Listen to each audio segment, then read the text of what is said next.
Hello అండి, నమస్తే. అంజలి and daughters ఛానల్కి స్వాగతం. ఈరోజు మేము చెప్పబోయే కథ పేరు దురాశ. ఈ కథ చాలా బాగుంటుందండి. మరి కథలోకి వెళ్దామా? అనగనగా ఒక చిన్న పల్లెటూరు ఉండేదన్నమాట. ఆ ఊరిలో వీరయ్య అనే వ్యక్తి ఉండేవాడు. ఆయన భార్య పేరు కమల. వీళ్ళకి 3 పిల్లలు ఉండేవాళ్ళనమాట. వీరయ్య రకరకాల వ్యాపారాలు చేసినా ఏ ఒక్క వ్యాపారం కలిసి రాలేదు. అన్నింట్లోనూ నష్టం వచ్చేదన్నమాట. అయితే ఇక ఏ పని చేసి తన పెళ్ళాం పిల్లల్ని పోషించుకోవాలని ఆలోచిస్తూ బాధపడుతూ ఉండేవాడు. ఇలా ఉండగా ఒకరోజు వీరయ్య స్నేహితుడు సోమయ్య వీరయ్య బాధను చూసి ఒక వ్యాపారం గురించి చెప్పాడు. అది ఏమిటంటే బాతుగుడ్లను అమ్మే వ్యాపారం. బాతుగుడ్లను అమ్మితే బాగా సంపాదించవచ్చు అని చెప్పాడు.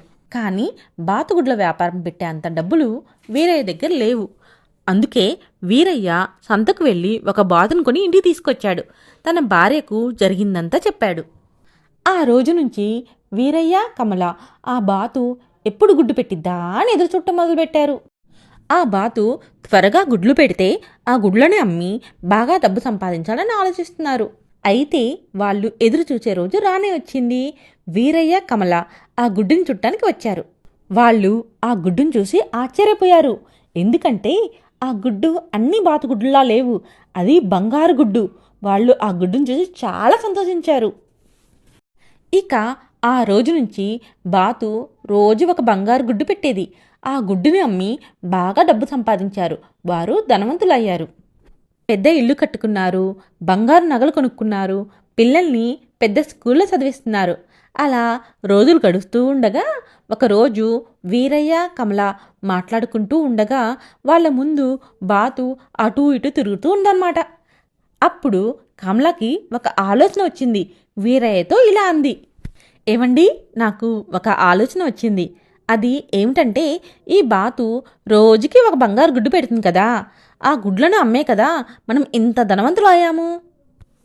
అన్ని గుడ్లని ఒకేసారి అమ్మితే మనం ఈ ఊర్లోని అందరికంటే పెద్ద ధనవంతులం అయిపోతాం కదా అని అనింది.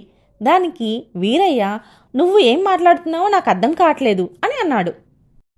దానికి కమల, అది కాదండి, ఈ బాతు రోజుకి ఒక బంగారు గుడ్డు పెడుతుంది కదా, దాని పొట్టలో ఇంకా ఎన్ని బంగారు గుడ్లు ఉన్నాయో ఏమో కదా, ఆ బాతు పొట్టను కోసి ఉన్న గుడ్లన్నిటిని తీసి అమ్మితే మనం కోటీశ్వరులం అయిపోతాం కదా అని అన్నది. దానికి వీరయ్య, అవును, నువ్వు చెప్పింది నిజమే. ఎన్నాళ్ళు ఇలా రోజు ఒక గుడ్డు తీసుకొని వెళ్ళి అమ్మడం, అన్ని గుడ్లని అమ్మితే చాలా డబ్బులు వస్తాయి అని అన్నాడు. ఇక అనుకున్న వెంటనే కమల వెళ్ళి పెద్ద కత్తి తీసుకువచ్చి వీరయ్యకి ఇచ్చింది. వీరయ్య బాతును పట్టుకుని కత్తితో పొట్టను కోసేశాడు. బాతు పొట్టను కోస్తే బంగారు గుడ్డు కాదు కదా, మామూలు గుడ్లు కూడా లేవు. బాతు చచ్చిపోయింది. వాళ్ళు చేసిన పనికి లబోదిబ్బోమని అరవడం మొదలుపెట్టారు. కథ అయిపోయిందండి. మరి ఈ కథలోని నీతి ఏమిటంటే దురాశ దుఃఖానికి చేటు. మరి మీకు ఈ కథ నచ్చిందా? కథ నచ్చితే ప్లీజ్ మా వీడియోస్ని లైక్ చేయండి, షేర్ చేయండి, మర్చిపోకుండా సబ్స్క్రైబ్ చేసుకోండి. ఈ వీడియోని చూసినందుకు మీ అందరికీ ధన్యవాదాలు.